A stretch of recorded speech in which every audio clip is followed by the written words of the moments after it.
Ladies and gentlemen, boys and girls, it is the 20th episode of the PulseChain Positivity Podcast with your host. I'm a wild SJ here. This is a long time in the making stream. We were supposed to stream this like a couple weeks ago at least. And I think at the time I had been fasting. And I'm really excited for this stream because I have since then learned more about fasting, and I'm really interested to find out what DasBaum and Anna have to say about their journey and how they started fasting and how they feel it has affected their lives. The interesting thing to me is that I learned recently that intermittent fasting may not be as beneficial as I thought it was. Well, yeah, we'll get to it. Basically, like there was a longevity video that I watched that said something about how the study that was done for intermittent fasting, it was done like many studies are done in mice, right? And well, mice aren't humans. So the comparison was as if, even though the mice fasted for so many hours, it was not the equivalent to human numbers of hours of fasting, right? Like in order to have the same effect of the numbers of hours that the mice had, you would need like 4 days versus 16 hours of fasting in the mice. So it's definitely a topic that deserves some discussion. Really excited to find out who else in the community is into fasting, what your experience has been. Definitely leave a comment in the chat, leave a comment on the video if you're watching the replay, and let us know what has your experience been. Who are the experts that you're listening to in terms of, where you're getting the information on how long you should fast, and what does or does not break a fast. I had a great conversation with Brent and Allie about that because I was under the impression, because I had read a few different things, that if I stayed under 50 calories, then that wasn't breaking my fast. But turns out, at least according to him and from what he's studied, turns out that in fact, yes, that is breaking a fast because you are consuming calories, right? You're no longer fasting. Regardless of how many calories it is, it breaks the fast and you don't go into autophagy. So let's find out some more information from a couple of fasters. Oh, DasBaum and Anna, how you doing? Hello. Good. Thanks for having us. Yeah. I'm starving and I'm freaking bored. Yeah, I remember okay. you said you were going to start a 4-day fast. Where are you at with that right now? 5. So 5 days. I am on day 4 right now. Okay. And I still have half a day-ish to go. And tomorrow we're going to feast on sushi and sashimi and rice. And it's going to be a refeeding session like the ones I have not seen for a while now. Excellent. For probably 2 weeks. When was the last one? Yeah, 2 weeks. Yeah, I think maybe, 2 weeks. So I'm trying to get in as many fasting sessions as I can right now, and I am still motivated to do it because it gets harder and harder progressively. And less efficient. But yeah, because your body doesn't want to, and I'm trying to lose weight, and yeah. It's but I'm getting ahead of myself actually. So yeah, it's all good. It's all good. And are you fasting at all right now? And you? No, not right now. Not right now. Okay. I wanted to join Baum actually to fast, but yesterday. So I started. What day is it today? Tuesday. Yeah. Tuesday. So I started on Sunday afternoon.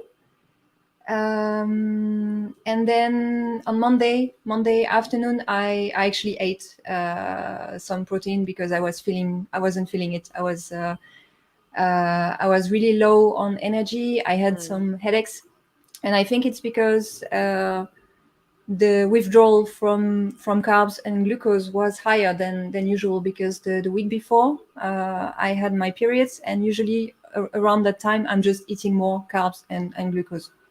Yep. Yeah, we can go. Yeah, and yeah, so but I am on the meat diet right now for the last 2 days. Yeah. Very cool. I And, just and I'm on recently oxygen diet. breathing that air, the delicious air. Yes. Yeah, that's interesting that you say that you are on a protein diet. I just in the last month or so have really kicked up my protein intake because I just read about as we age how important it is to really consume more protein. And in the past, I've been vegan, I was vegetarian, I was pescatarian, I was all these different things. And so I've had a habit of not eating a lot of protein, right? From all that I had learned and just my habits in the past, I'd have like a small amount of protein and then a lot of vegetables and fruit and still not much carbs, but never as much protein as I'm eating now. Like, I mean, now my meal is composed of mostly protein and maybe a little bit of something else on the side. So, how did you get on that train, like on the eating more protein train? I know this is kind of like diverging a little bit from Just fasting, protein or fasting? like protein, like yeah, I think that was one for me. Okay. yeah. So I guess it's from the videos that I'm watching. I'm listening to Jordan Peterson and other people whom I cannot remember the name right now. I'm sorry. But yeah, so for those who don't know, Jordan Peterson is a psychologist, and he is doing a lot of podcasts and talking about his experience. And he's on a carnivore diet, lion diet, I think, actually, only ruminant meat. And it's been like this for 5 years. Wow. And he was sharing his experience about it, and I was like, okay, that makes sense. That's interesting. And I started to do some research about it. There is a whole story to that because they found out that his daughter had an illness or autoimmune issue, and then she was like tired 20 hours a day, only was active for like 1 or 2 hours, bedridden and so on. She had real big issues, and she found out that when she excluded all her food, that it would go away. And then she tried to reintroduce things and nothing worked except meat. But that's like a very specific case. And then based on this, he did it for himself as well. And he found out that for him, carnivore just works best and he can function the best way. So like just like pure protein, pure fat, no carbs, because anything that seems to have carbs is just reducing his moods levels, his effectiveness. He battled with depression and so on. Yeah. And going on the meat diet fixed a lot of things for him. Which I experienced also. Okay. So, wow. Yeah. Yeah, it's so interesting to me to have grown up in this different world of thinking that, meat is not that great for you. And especially in America, the way that things have been fed to us in terms of the way that your diet should look, right?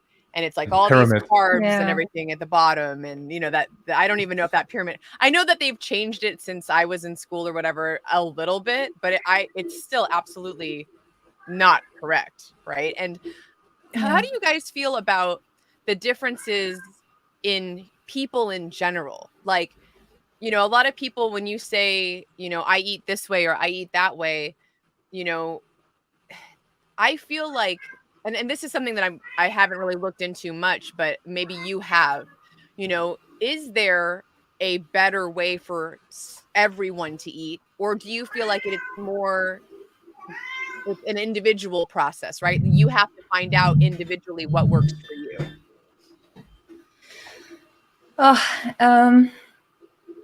Well, there are things that you can apply for everybody, but then there are some individual, because everybody is basically a completely different organism level. We do have things that makes us common, but I mean, there are, for example, it already starts at the blood level.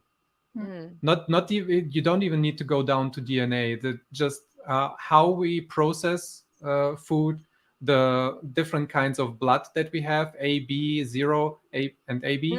Like there are such minute differences in how you metabolize food, how it's going through your bloodstream, how it's reaching, how much you how what is it called? How much your energy systems are running through the stuff that it's given. Metabolism, yeah, thank you. The metabolism, it already starts there. So we can go with the macro, but then you need to watch out, like, what are your salt intake, what is the salt intake that you need? Like some people, there is this famous case about the boy who was only eating salty food.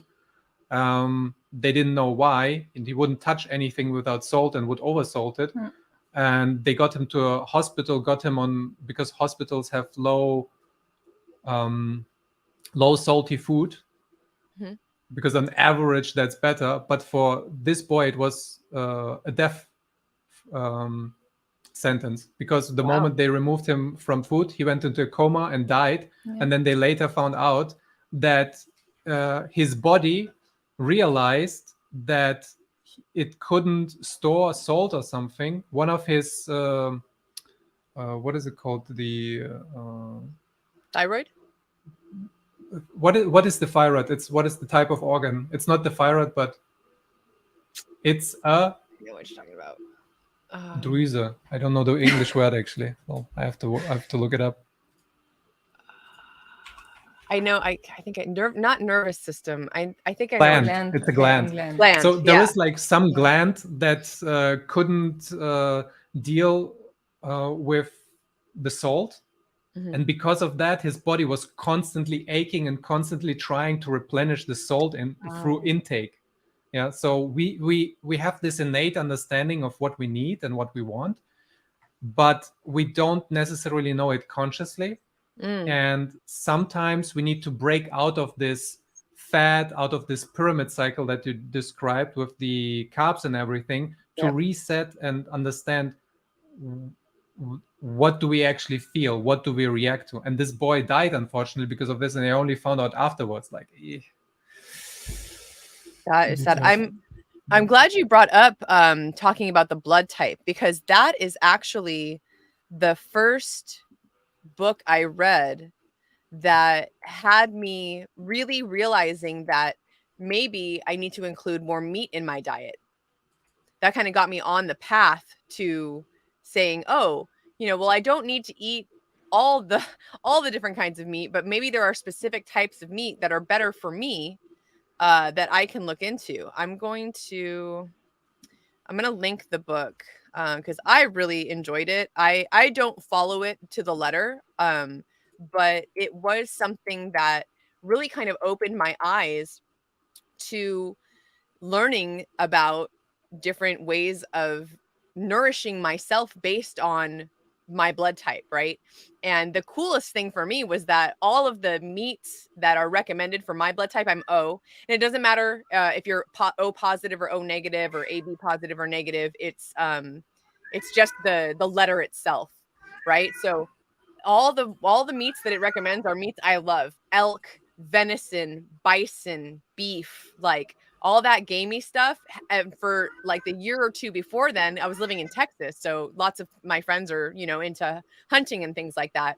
And I'd get anytime venison season came around, I was like, yes, please. like you got any leftovers? Because I'll take them. So it was really eye-opening to see that was something that I could include in my diet, and that it might actually be more beneficial for me than not. But that's, we're kind of diverging from the fasting point of it. Let's go back to fasting. When did you start fasting, and like how did you first say to yourself, oh, I'm going to deprive myself of food? That sounds like a great idea. What was it that turned you guys on to trying that out at all? Yeah, funny story. Let me start, because I started earlier. Yeah, sure. In the history. So, sure. Or we are blurry. Okay. No, that's fine. Or do you want to go back like all the way to your childhood? Because that's even faster, even further. No. We Or can we can start did with you yours. start? Okay. So it was probably around 2006 or 8 that I first like thought about the concepts and so on, because one of my friends is Muslim. In Germany there are lots of Muslims everywhere, and you get like exposed to the yearly Ramadan where Right. suddenly it's like no food.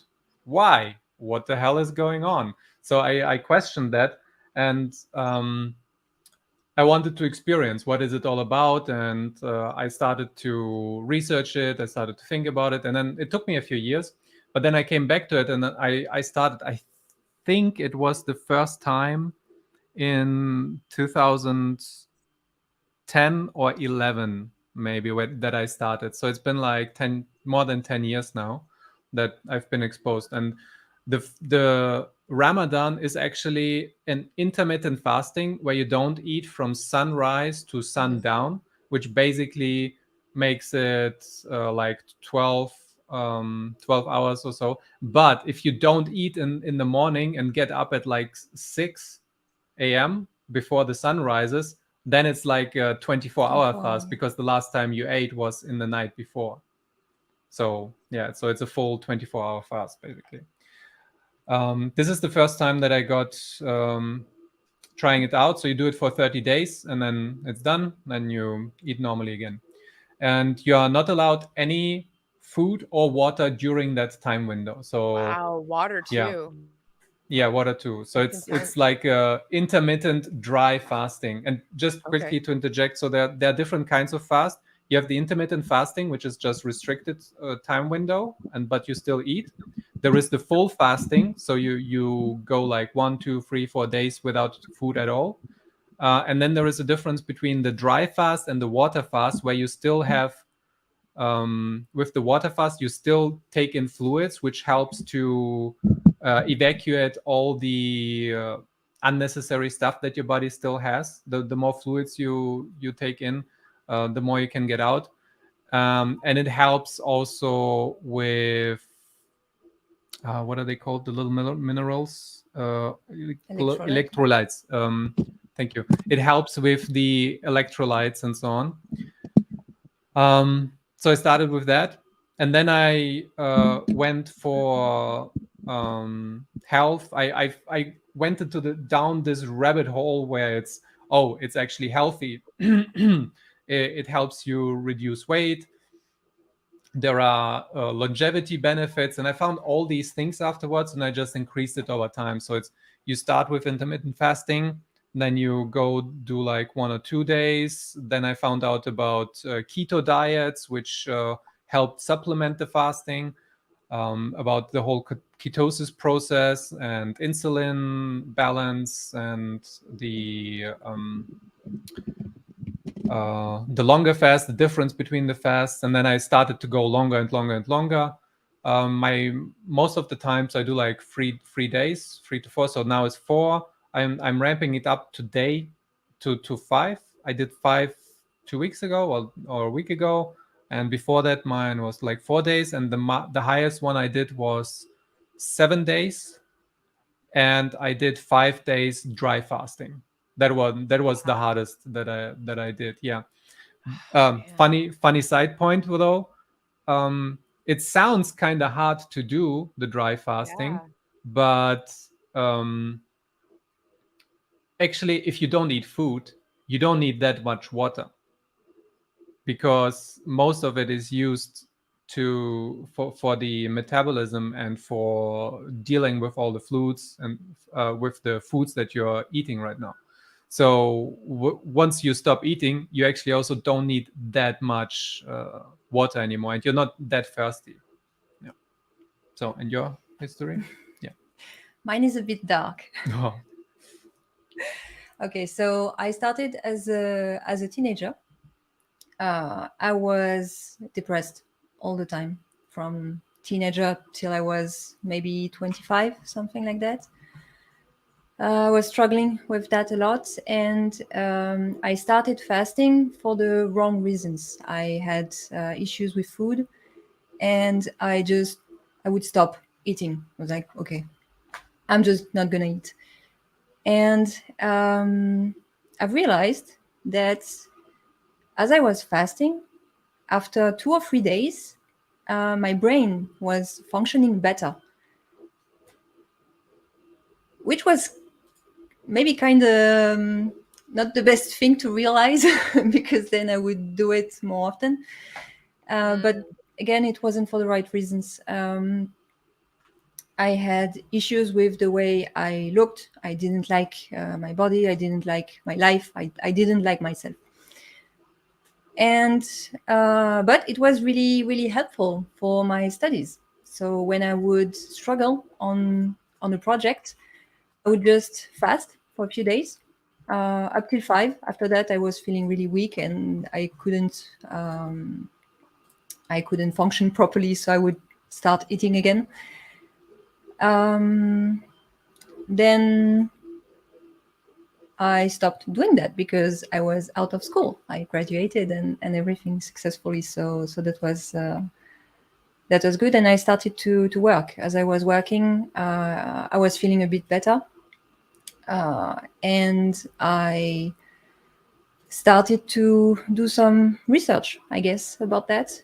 And I started to intermittent fast. That was a bit better. I was trying to get better food, better lifestyle to go with my journey, I guess, in the pursuit of being healthier, happier. And intermittent fasting was a great way to achieve that, because by reducing the number of meals that I would get, I just ate less, and I would eat better because my body was looking for the right things for me to eat for some reason, and I was what's the word? I was looking for protein, so I would get meat. That's what my body wanted. And yeah, I guess that's it. And then I learned a bit more about fasting in general, and then I started to do it for the right reasons this time, just because I wanted to reboot my system. I wanted to get rid of the junk food that I would eat occasionally. What else? Yeah, more recently, I started to do some research about the menstrual cycle and how we can improve fasting for women, because we are different than men on that regard. Should I go a bit deeper in that right now, or yeah? Okay. Yeah, for sure. So That's definitely something that I just in general, I've been wanting to learn more about our reproductive system and how that affects so many things. So yeah, that's a great way to, it's great. I think it's wonderful to go into, because we also have there's at least a couple women watching, and on the replay, I think my audience tends to have, the ladies know what's up. So let's get into it for sure. Yeah. Okay. So I guess I should start by saying that I wasn't tracking my periods of my menstrual cycle for most of my life, and I just started doing it like when did I start with the on the fridge? That was 4 months ago. 4 months ago, yeah, something like that. Sounds about right. So I have an irregular cycle, so I'm not on a 28 days. Sometimes it's 3 weeks, sometimes it's 5. So it's kind of hard to track, but I mean, with the I made a sheet on the fridge, and we have this crab with a magnet that I move with the weeks, so we can see where I am at, which is also very important for Baum, because the way I'm gonna be, my mood. And the is food gonna that we is gonna eat. change, The food. and the The food food. and the food that we eat is gonna be different. Okay. For outdoors activities, also, if we want to party, It's really not at the end of the cycle that we should do that, because progesterone level is rising, which make us want to be safe, home, quiet environment, eat food to store in the what's the word, prospect of being fertilized and getting pregnant. Is it the right term? I don't know. In the possibility Right. of having, yeah. So Like to prepare Yeah. for that. Yeah. So that happens right after ovulation. So the cycle starts when we get our period.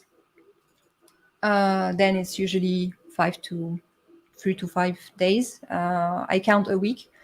And then right after that, estrogen level rise again. I might not get everything right because I did some research, but it was a while ago, so bear with me, and please correct me if I'm saying anything wrong in the comments or chat or anywhere. It's still a work in progress. So estrogen level is rising up to the time of ovulation, which is roughly 2 weeks later. And that's basically the time when we are thriving the most. We are the most disciplined. I noticed that I get things done much better, much faster at this time. And it's also easier for me to fast at this time of the month. Then ovulation. That's going back to your body giving you signals of what you Yeah. actually need and Yeah. when you can Yeah. have some more stress in your life. Yeah. So I'm dealing with stress much better, which means that I can fast, because fasting is stressful for the organism. It's rising the cortisol level, and what is it? Fasting is great way to achieve autophagy. Yeah, but you need to be careful not to do it too often for too long, or you will affect your muscle mass. Yeah. Let's jump in real quick on that comment. So this is one of the like tiny negatives, because if you're starving, your body needs to get some basic functions still working. And one of those basic functions is the brain. The brain is like the most important thing to keep alive. And it needs 80 grams of glucose, so basically carbs. It needs sugar for the brain to work. And it can get 30 grams from the liver. And then it still needs 10 grams. And it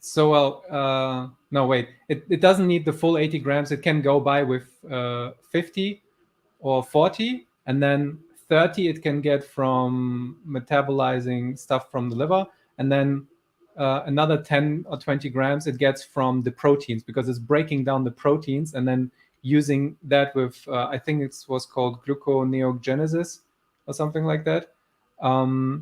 It covers what it needs to. So even if you don't eat any fruit, no sugar, no carbs at all, your body would still function, but it would reduce over time the protein. So you're slowly starting to break down, especially the muscles that you don't use.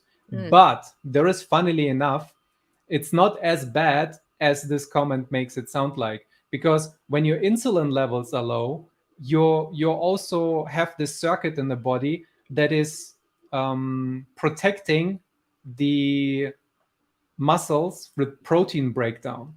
So there is like an initial spike in the first 1 or 2 days. When they researched fasting, they saw this spike of protein breakdown, but then it goes down and it's kept at the minimum for a long time. And with the autophagy, especially if you still have a lot of like extra proteins in the blood, you still have the skin that can be broken down, which is also mostly protein. You have you have maybe muscles that you don't necessarily use, the body will attack that first before it goes to the real meat and bones, so to say, where like your heart muscles won't go first and won't go diminished. But if you do it for like really, really long time, yeah, of course, because you still need that glucose. Sorry for the interjection. But if you break your fast with protein, you get full benefit, and the muscles actually recover pretty quickly after fasting. That makes sense to me for sure. Yeah, just And- especially in the way you all described it. Yeah. This is also why I stay in this very beneficial like 4 or 5 day range, because you maximize the autophagy from like day 3 or so on. You maximize being in ketosis, which is also roughly from day 3. And I have should I get them real quick? What do I have? Where are the keto sticks? Do we? Oh, I can get them. You can get them. Yeah. So what you can get for just a few dollars or euro, you can get a stick that is actually measuring when you get into ketosis. So when you're fasting or when you eat low carb diet, which is below 20 grams, you get like this little thing. So this one is called Keto Sticks from Bayer. And you can get any brand. There are like multiple ones. Nice. Basically you have this little, it's this way, with this little guy here, and then you pee in a glass. You put this in for 15 seconds or so, or 20 seconds. 15 seconds. And then it shows you a color scheme of where you are currently at with your ketosis level. And so you know roughly, this is not like super exact, but it gives you an indication of, am I actually in ketosis or not? And then if it's like full purple, you know, okay, I reached the maximum, and I can, if you want to measure that, I want to eat now again, or I want to go back on more proteins. I have a little bit of carbs and so on. Yeah, so that's cool. Yes, I do a modified fast to avoid protein breakdown because I want to protect my gains. Oh, look at that body. Chad Donnerschwanz shows off his muscles. God damn. Yeah. So I stay on those 4 to 5 days. It maximizes those things. And we got the autophagy, we got the you're losing weight very efficiently. And one of the reasons why I do this is to lose weight. And I found for myself, because I did the eat only half, I did eat only vegetables, I did only meat, I did count your calories for like 2 or 3 years. I did lots of sports in my time. I could show a few pictures. I can throw them up if you want to. Sure. Yeah, let's do that. And while you're doing that real quick, I'm just gonna show. This is a video. I just like, as we're speaking about this stuff, I just thought it'd be fun to throw some things into the chat. This is a video with where did it go? What's his name? Thomas DeLauer, talking about different science on different kinds of fasting for longevity. And then the link here on Amazon, this is for one of the keto tests. So just something to think about if you're interested in that kind of stuff. Those are a couple things you can check out. Yeah. So, where was I? I need to press that. I need to press add, right? For that to happen. Say again? I need to press the add button, right? Yeah. With the pictures. Okay, so let me do that real quick. So I did like lots of sports, climbing, mountain biking, all the things. And I went from different stages as well. So I went from being fit to being fat again. So I tried all the things. It's like, so this was me, I believe, in like 2015 or something. It was pretty decent. Then This one was like 2013. You can see I'm a little fat. I got the face, and then this one was like 2014, and then this one should be 2015, roughly around that time. And this is with more muscle mass in around 2016, I believe, or so. And then I also got fat in between again. I can see like really in the face. Didn't remember that picture. No? No. I just take random pictures. Wow. Yeah. And I think this was my highest one. So this was like 2013, I believe. 2013, 14. Yeah, that's like the highest I've been, with like 105 kilograms or so. And then I started to get more into like, okay, I want to take more care of myself. So yeah. Okay. And then I started my whole journey with doing more. But every now and then, I go back to the original. I get some junk food. Can talk about sugar, I guess, after that. Man. I think I see you were talking about that this morning, right? Yeah, I talked Yeah, about it I a saw little that. bit. Yeah, I do. I love food. Oh my god, I love food so much. I love food. I love like doing sushi and sashimi at home. Yeah, I love all the things. Bread. Oh my god. Yeah, amazing stuff. Yeah, and this one was 2015, I believe. I forget. Every time I see that, I'm like, wait, you worked at Blizzard? Yeah, I forget. We both worked at Blizzard. Yeah, this one. So I love funny. this picture. But yeah. Where were we? Benefits? The different, the autophagy, the reduced inflammation. Oh my god, fasting is so good for reduced inflammation. I have this joint issue here, and my muscles. I had like a stiff neck for, I think it was because of an accident. I had like a small car bump, whiplash. And after some time, and also sitting so much, I've been working at PC for like hours and hours and hours. I got like something with the muscles here. I don't know. So whenever I'm doing too much work, there is like some tension here in the arm, and I had giant cramps in my what is it called, trapeze in the back. That's the giant muscle on the shoulder blades. And like here, down here, and it elongates into the arm again. And I tried like multiple things of fixing it. In the end, I got it better through stretching.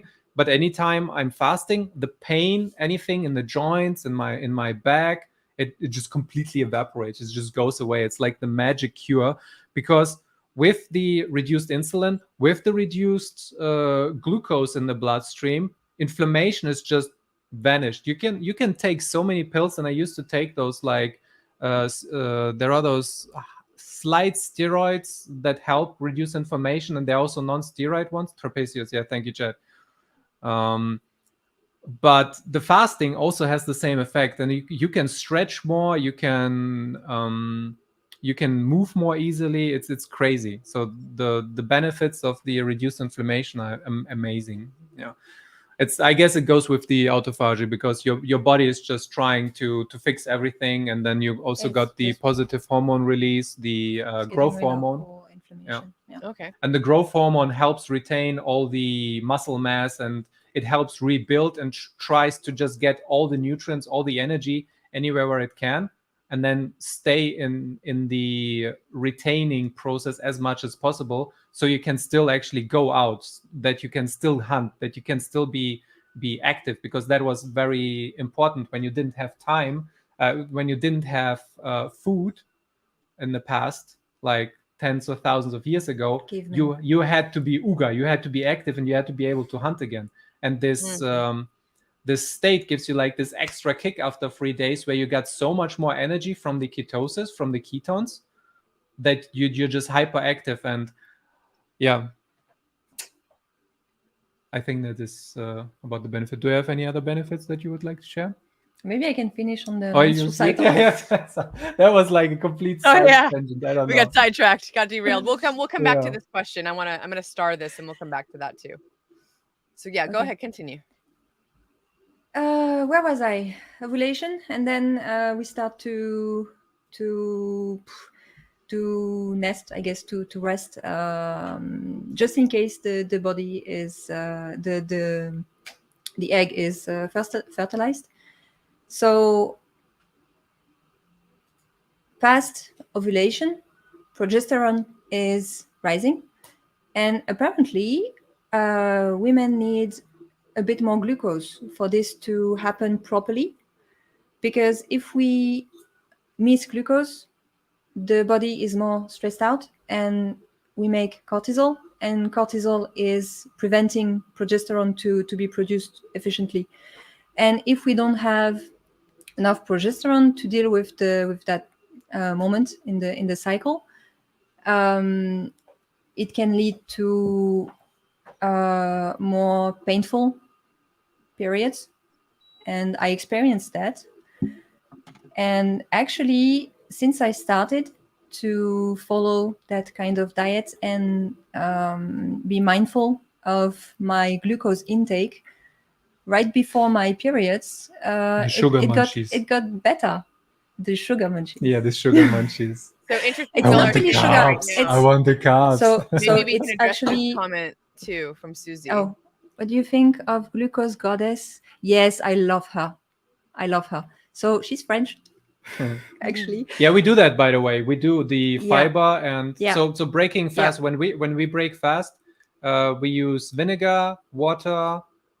We have the fiber intake, and the protein intake is the biggest one. That is useful only if you want to have dessert and something sweet after your meal. If you are only eating protein with meat, you don't need that hack to get to reduce the glucose, the speed at which the glucose is gonna get to your organism, because and the insulin spike. Fibers. So the Glucose Goddess is explaining this much better than me, but fibers are making some kind of net right after the stomach, and it's filtering everything that's coming down after that. So if you eat fiber first, then protein, then glucose. So glucose is going to be fruits, carbs, everything. It's taking more time to be absorbed by the body, and then the fibers and protein got the time to be processed before glucose. Yeah. So and vinegar is helping guide the glucose to the muscles, which what we want, instead of belly and fat. Yeah. Cool. Was there more to the cycle? Yeah, I'm trying to think. So yeah, there's a lot of that's a huge topic. But if we stay on fasting and food and lifestyle in general, I mean, it's very important to track the menstrual cycle, because we have different moods during the month, and it's useful. It was very useful for me, and it's very useful for Bam as well, because if he wants to do outdoor activity or partying or stuff like that, if I am not at the right time, I'm not going to be as receptive, and it's important for us to know that. Yeah, that makes it easier. Yeah, I similarly had not been tracking until recently, like within the last probably year or two at the soonest, maybe year even, like, and I've started to see how much it affects, you know, not just my mood, but my cravings, and like everything that, you know, I'm doing really is affected by the hormones that are coursing through my body at whatever given time, right? So and to kind of speak to that point a little bit, there was a time many years ago now. I mean, this is I want to say 2000. Let me think. Probably sometime around 2012 or 13-ish, where I had been on birth control, on hormonal birth control. And I had On been the put pill? on the pill. Like, And I was put on the pill for not related to being sexually active. Like, the doctors in America will put women on the pill for fucking everything. You're breaking out, let's give you the pill. You got back pain, let's give you the pill. Like, anything that they can think of, and at the time I didn't know any better. So I had been on it for years, and this was around the same time that I ended up quitting my job at Blizzard Entertainment and went to go work on a farm in the middle of nowhere in Texas. And as I made that transition, which is also how I lost a bunch of weight, I became way more active. I mean, that transition changed my life completely. And during that time, I decided that I was not going to take the pill anymore. There was something about being out in nature and being outdoors and farming that made me want to just go all natural, like all over. It was like this very kind of like slow, beautiful progression, kind of back to my roots. And so I stopped taking it, and I'll never forget how alive to my senses and how aware of my body and all of these things happening on this monthly basis I started to become aware of. I had no idea, that like my just it was just unbelievable. So I mean, I highly advise against hormonal birth control, only because, I mean, that's just anecdotal. That's totally my experience. I am not a health expert. No, it's not. No, it's not. No, it's Not not. just you. We just talked Not just about you. this, a Really? few weeks ago? Mm. Yeah. It's Yeah. your hormones change who you Yeah. are. It's the same as losing like half part of your brain. And Absolutely. I felt like I had just woken up out of a sleep. Yeah. Yeah. You have a nice theory about it, at least, I would say. Which We one? should talk about this. Which one? About how you're pushed into a specific state due to the hormones because you're getting ready for the baby. The state. You don't remember? I don't know what theory you're talking about. Do you remember? Can I explain it? follow it? So when we talked about this, I remember specifically that when you're on your pill, you get those additional hormones, and they prepare you for a specific state as a mother. Yeah. So you want to continue? So basically, you are not ovulating anymore, if I get this right. So you are on progesterone state all the time. If I'm right, I don't remember well. So I was on the pill until I was 20, from 16 to 20 roughly, and then I stopped, and I privileged non-hormonal birth control after that, and that changed my life also completely. Wouldn't it be funny if all the issues that we have in society are just because of the pill? Well, I'm suspecting that there is something like this happening. So we also know that women, when they ovulate, men that are around them, because of the high level of estrogen, and they produce more testosterone. Wow. Which is good for them. Yeah. And good for us, good for everyone. So I'm not sure that messing up with our hormones is a good thing to do. So yeah. Right. Yeah, absolutely. Yeah. I like this comment from Bitpinus: match a pill to the ill and send the bill. Man, that's like the American way. It's terrible. Yeah. Here's a cool comment from Mr. Chuck. He says, dry fasting is 3 times more powerful than water fasting, but shouldn't be done very long. Water fasting is great, but you need electrolytes in your water. I've fasted for 28 days in a row. What a fasted. Wow. What a fasted. Crazy. Wow. Water fasting. Yeah. You should get like a badge for that. This is what we should get our medals for in society. Not getting rich or something, but being able to do stuff like that. That's that's superhuman. Yeah. And Right? by the way, just to talk about this process, so your body cannot go without water completely, but it still has some water that it retains. It becomes more efficient at retaining water. And the funny thing is, if you do not have enough water, your body is breaking down the fat and makes his own water out of it. Because in the fat cells, there is some water retained with that. And there is a process where through the burning of fat, there is some water that comes out of it. So you basically create that little extra water for your body to survive and to go on longer, because instead of dying off, you'd rather use all the available resources to you that the body has, so it can go longer without water. Yeah. Interesting. And bring this one up too. Susie Q says greens are like superheroes, blocking or slowing sugars from going into the bloodstream. Every time our glucose spikes, we age. Yikes. And That's relevant. you talked about this a little bit earlier, because that changed over time, because our fruits and our vegetables, all our food, it changed completely. And this is also the epidemic with the oil and the sugars, because we never had that much food in this kind that spiked our insulin so much.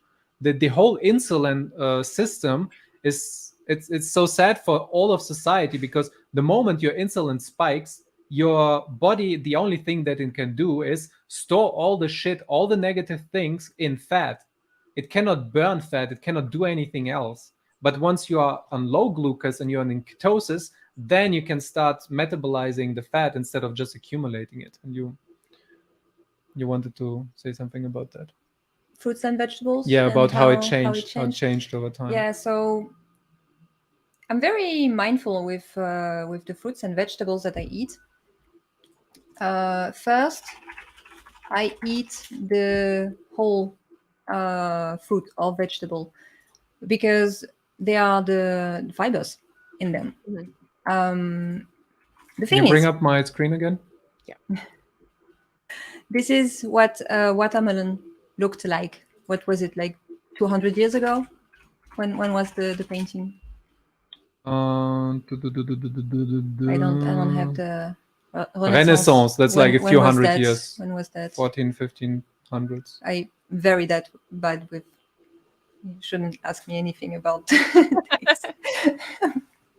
Very bad with history. I have no interest in that. Anyway, so fruits and vegetables changed a lot since then, because we started hybridation and genetic modification in order to make the fruits more sweet, less bitter, and bigger. And we did the same with vegetables. So the fruits and vegetables that we eat today are very, very, very different from before. So before they were much less sweet, and the wheat and specifically more scarce.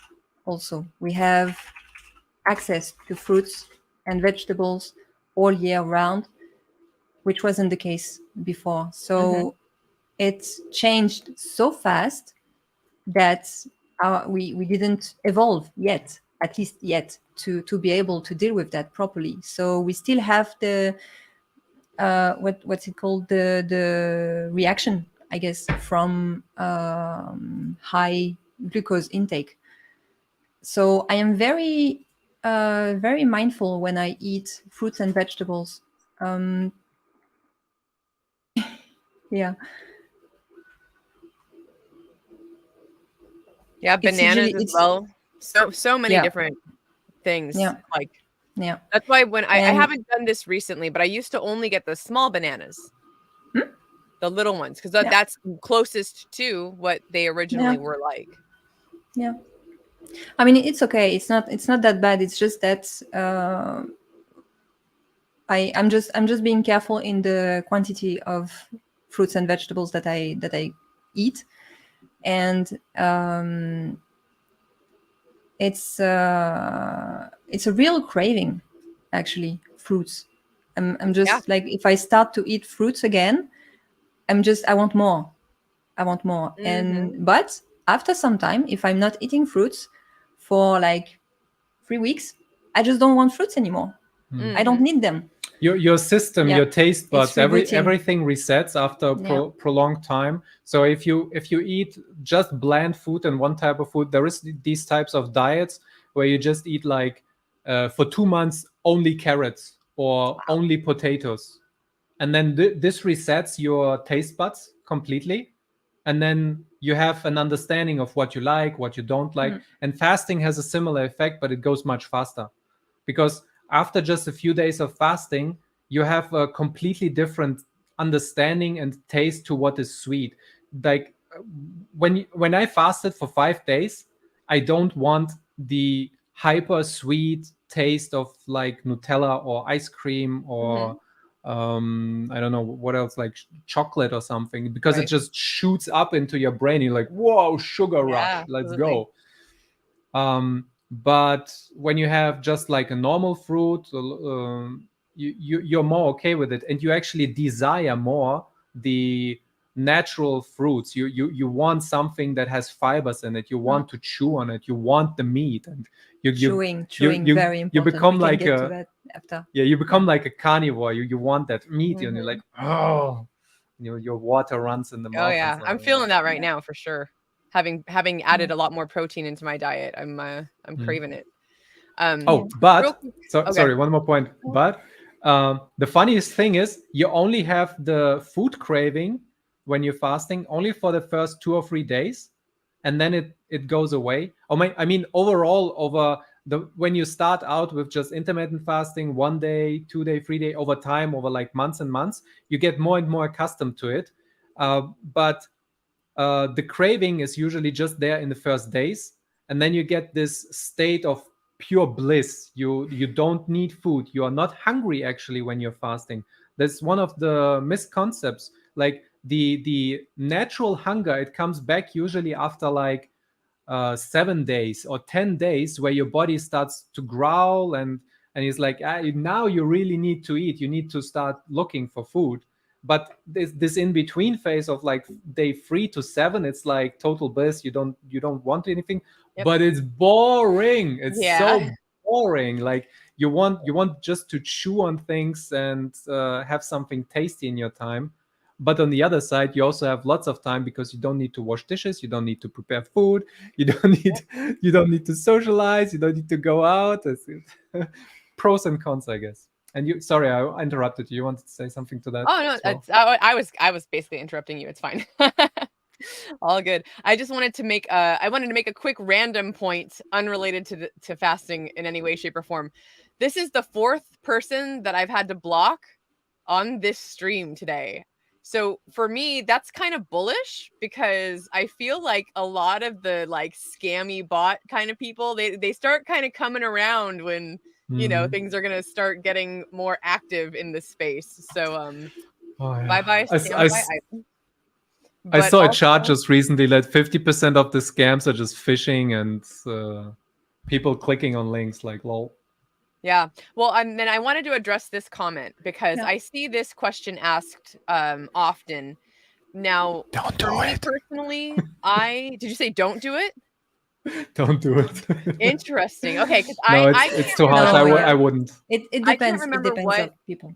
Yeah, I feel like the first time I ever remember fasting, it was a liquid diet kind of fast. So not really what we're talking about. I don't know if anyone remembers the I can't think of exactly what it's called, but it's like the maple syrup diet. Basically, you're drinking like a lemon water with cayenne pepper and maple syrup. And that was the first time I ever did anything like fasting. And I think that was a 4 or 5 day thing.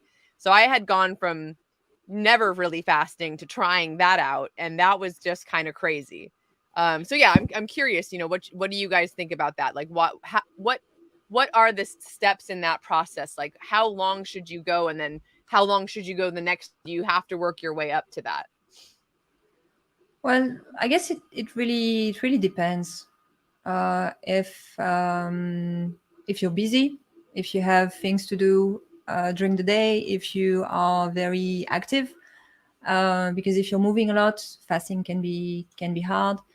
I don't know. I guess the best way to know is to try. I don't really have any advice about that, except just try 1 day, 2 days, 3 days, see how it goes. Yeah, because we're all different in that regard. I really don't know. Yeah. I would advise against it. I would try slow because you, like I said earlier, you don't know how your body is going to react.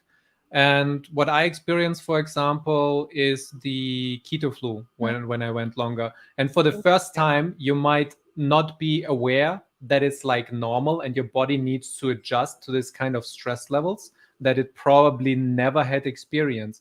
Like if you the worst that probably people are go through is you when you go to the doctor, you are not supposed to eat in the morning, but that's less than 24 hours because you eat in the night before at like 8 or maybe 9 p.m.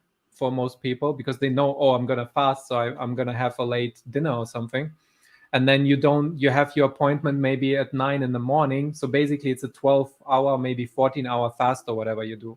But if you go 24 hours, your body is not used to it. You have the ghrelin hormone, which is a system in your body that adapts to your natural food cycle. So when you eat three times per day, your ghrelin also spikes on those 3 times in the day automatically, even without you knowing it.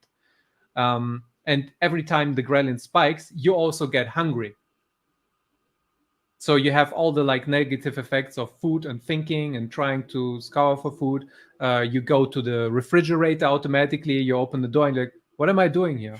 You know, those kind of things are starting to happen to you because your body is so automated with these processes of food location. And if you go really hard at it, it's and try to do it for 3 days, you need a strong conviction. First 24 hours is the hardest. You need like a really strong conviction to push through those. I guess you can do it, especially if you control an environment where you say, okay, I don't have any food at home. All my friends are going to support me and they're not going to invite me to social dinners or something. And maybe my girlfriend is going to hit me every time I think about food or something. I don't know, some crazy thing. That was just a joke. But yeah, you need like a supportive and controlled environment to push through that. But if you don't have that, it's easier. Like imagine if you have snacks at home or you still have, I don't know, meat or something lying around because you only want to do 1 day and you don't want to clean out your fridge, then it's really hard to push that through. So I suggest to start with intermittent fasting and then extend it as much as possible. And you can use those little tricks of like drink more water to extend your fast. Drink 1 coffee after you get the there it is actually. Fasting MCT is the oil, difficult. Try adding MCT oil to your black coffee. It will help expedite the process. I have like 2 liters of MCT always in my house just in case. So the black coffee reduces the hunger and this can extend your fast. Don't overdo it on the coffee. I am lucky because I never got addicted to coffee like other people have, and I don't like the taste of coffee, luckily enough, so I only use it like a medicine whenever I need to. It's for boosting activity in the gym, it's for extending the fast when I need it, but nowadays I don't even need it. So when I'm fasting now for 5 days, I don't need coffee, I only drink water. But back in the day when I was starting out, I slowly increased my fasting with this. So you drink the water, and then let's say at like 2 p.m. on the day, on your first fasting day, you get a little bit hungry. You take your coffee. You can make the bulletproof coffee with MCT oil or with butter in it because it gives you a little bit of extra boost to prolong your fasting of not eating like solid food. And the calories are very minute. You get like, I don't know, 20, 50 calories or whatever in your coffee with the oil or the butter, so it's negligible. Hey, RG3 is in the house. Espresso with a shot of MCT. Yes, all the people know about this, eh? Yeah. Cool. Yeah, that's the Hexagon community. They're all trying to prolong their life to get those 15-year states. Right. That's right, man. 100%. So you get that extra push to go from like 2 p.m. and the coffee keeps you hunger free for another 4 or 5 hours, so you can get to those 24 hours more easily, and then you eat and at the dinner time, and then you try again intermittent fasting on the next day. And then the more you do this, the more you reduce your ghrelin from the morning, and then at some point you are able to remove the coffee. You don't need like a small snack. You reduce the intake from the lunch as well, so you don't have breakfast, you don't have lunch, and then you can start to introduce to the no dinner, which is then the 2-day fast basically, because you're skipping one night and then you skip a second night to go to the next day. I think this is how I did it and improved it over time. This was the easiest for me. Yeah, I suggest to do that. Yeah. I wanted to address this because I did ask this question at one point. I think I asked this when we were streaming with Brent. And from what I understand, vitamins should not be taken during a fast. What is your, No. So you want to answer? No. No. Yeah, go ahead. Yeah? Go ahead. Yeah, you I'm on a roll. You know better. Yeah, not necessarily. We know different things better. So with the problem with vitamins is, first of all, most vitamins are shit. They're not doing anything. There a lot of vitamins are complexes that have the vitamins in it, but they're not biodigestible. So that's the first issue. The second issue is, even for the healthy and biodigestible vitamins, you usually need to go with fibers, and most vitamins are fat soluble. So you need to have some fat with it. So you cannot just have the vitamin tablet. You're supposed to take them with other food together. So the body is actually the body is actually absorbing the vitamins and can do something with them. And the third reason why I don't think it's good, or what I learned for myself, so double check everything. I'm not the like expert, or I didn't do a doctorate in that. Is that if you keep ingesting stuff, your body actually never shuts down the processes, and it's harder to get into the autophagy, into the necessary system state for your body to be in ketosis, and you'll have a harder time to jump the hoop basically. But what does help is actually electrolytes. So Salt. water with salt, Yeah. and you can add some what is the thing in bananas? I forget. Potassium. Potassium and magnesium. Magnesium. Yeah, those three are really good. Yeah. If you feel like you're coming down with keto flu, so basically you get like a headache, or you're not feeling well, and it's your second or third day of fasting, you can immediate that by just drinking a glass of water with some salt in it, magnesium, and potassium tablets. Those help a lot. Yeah. Excellent. Your own research on everything in life. Yeah. Yeah, for sure. It's a great point. 1 meal a day is harder than 0 meals. I don't know. I actually just recently have accidentally gone eating 1 meal a day and been fine. What do you want? No, it's good. Okay. That's the reason. That's the reason why. That's my new normal, actually. Yeah. I just eat 1 meal a day. Yeah. I've been doing this for years. Like I stopped eating breakfast since forever. Like I think I haven't eaten like a real breakfast. It's like 8 a.m. I don't even wake up that early. I'm usually awake at like 10, 11, 12. And I'm a super night owl. I'm trying to reduce that to fix my circadian rhythms.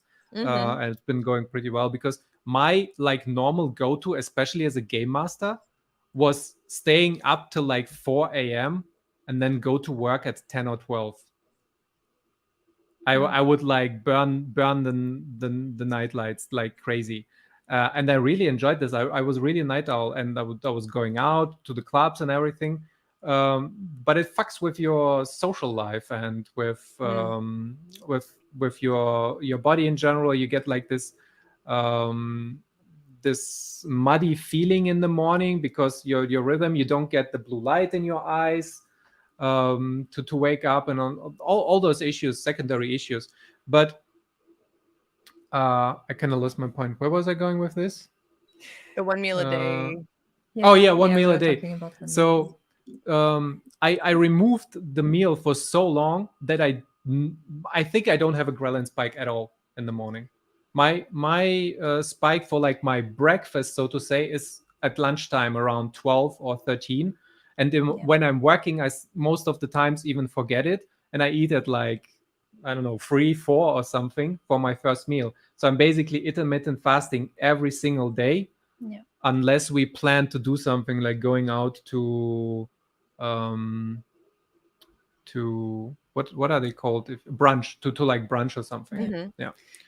But because we are so used to it right now, because it became our flies everywhere, so sorry, it became our new normal. Our body adapted to it, so it doesn't have as much effect as someone who is having breakfast and would decide to intermittent fast for a week or two and go back to the breakfast and 3 meals a day.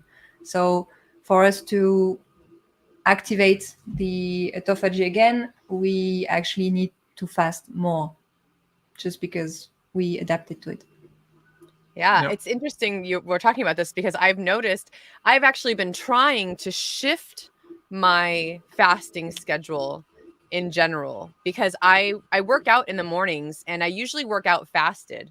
And I'm trying to kind of figure out what the best way to do that is. Maybe it is better to eat a little bit of something, a little bit of protein before I do my workout. I want to kind of deep dive into that. And there's so much to cover on this topic. I think that we're definitely going to have to continue this conversation. We're going to wrap it up in just a little bit here, but I just wanted to say that on that point, It doesn't. What? It doesn't. It doesn't. All It right. doesn't. It doesn't make a difference, because your body takes too much time to metabolize stuff, and there is Okay. all this bro science about having your shake before the workout and your Right. protein shake and after the work. It doesn't change anything. All right, well, we're gonna pin that. I've seen studies on it. I read them. It's like, nah, no difference. Whatever. Okay. Yeah. So yeah, that's definitely something I want to cover. But yeah, so basically to that point, because I've done intermittent fasting for years now, I still find like I'm trying to shift my schedule and eat a little bit earlier, even without the gym, right? Like I've been trying to make it so that my intermittent fasting window is that I eat earlier and stop eating sooner, right? So that I'm not eating throughout the evening mostly. But it's still difficult. Like I'm so used to not eating in the morning that I'll find myself going until the same amount of time that I usually fast and not eating still, even though I'm like trying to mentally, get to that point where I'm like, no, I need to eat something, but I'm just not hungry. So there is just a whole world of information on all of this. Let me see. I'm trying to see if there's any other comments I want to address real quick, because I do want to. We should wrap it up real quick. But I definitely There is so want much more to say. Yeah, we need a second session. so much. We need like 3 hours. We didn't even absolutely. start. We didn't even talk about chewing and how it's important. Yes, because and I want to get into that. So I sent you guys a message in the private chat. I want us to go when we have some time and kind of maybe sit down and do a little like green room chat and come up with all these different topics, because fasting is just a vast area to cover, right? You think it's one thing you're talking about, but really it's so many things. And we didn't even talk about the longevity aspect. It goes with the lifestyle and everything. Yeah. That's huge. So this is just intro to fasting. This was maybe like getting to know us and like how we started our fasting Knocking journey. on the door. Yeah, exactly. I'll say real quick that for me, like I said, the first time I ever kind of fasted was that maple syrup cayenne diet thing. And that was when I was trying, again, kind of for the, I don't know if it was for the wrong reasons, but I was definitely trying to lose weight at the time. Whereas now it's multifold for me. I actually started doing intermittent fasting because I grew up in a household where my family would eat when they were bored, they would eat when they were tired, they would eat when they didn't feel good, they would eat when they were anxious, when they were depressed. Like it was, if you had a thing and you couldn't figure out what to do, go to the refrigerator and put something in your face. And I still see my mother and my sister and my niece, right? Because they all live in the same household still. So I'm watching this pattern continue and seeing my poor niece, who's 16 years old, starting to develop that terrible habit. And I'm, fortunate enough that once I left the house and was kind of on my own, and it took me, after quitting the desk job and working on the farm, it took me that long to do it. But then I started to realize, well, what if I can, like, even after I was healthy, I would see myself, especially late at night, just wanting to snack. I'd be anxious or, worried about something, and I would just want to shove some food in my face. So that is really why I started doing intermittent fasting, because I knew that mentally it was not good for me to be just coping with food. So that's how I started. And now I'm at the point where it's like, okay, I don't feel that way anymore. I probably still do have that tendency. I do notice that, especially with sweets, right? For me, it's chocolate. I saw Academaciated earlier say death by chocolate. That's me for sure. Like, I don't need. We lost you. But chocolate is actually not that bad if you Well, the right chocolate. If you are eating dark chocolate, you get exactly magnesium for it, which we really need. Yeah, so I do 85% plus, man. That's chocolate. My kind of chocolate for sure. So anyways, we will definitely continue this chat. I appreciate brainstorm. Everyone. Yeah, we're gonna brainstorm. I appreciate everyone in the chat. Sorry I didn't get to all the comments this time. But yeah, I wanna wrap this one up because I know we could probably go on forever. But I want to have a more like well formatted and well thought out. Like, let's sit down. We're gonna plan this out. I saw a great comment from Samantha earlier too about the blood type diet, and she said how that was debunked. So I think we can kind of go through things like diet and fasting, right? Like, kind of cover a little bit of both areas, because I mean, they go hand in hand, right? When you're not eating, you're eating. So let's definitely continue this. You guys go ahead and shill I have some of your links down in the description below, but go ahead and shill anything you want to shill. Oh wait, talk about yourselves. I have a button for that now. Oh, a button. Booyah. Nice. Check out my Etsy shop, aboutcrypto.etsy.com. Get your jig, get your seat back up. We should have your store as well, I guess. Yeah. My light says it's time. Yeah, but mine is more pottery related, so. Yeah, DasBaum, you need another button. You're gonna share? Yeah, I wasn't prepared for that. Yeah, no, me neither, but that's okay. fine. We can do it next time. No, you want to share it now? Yeah, let's share it. Come on. Yeah, okay. There.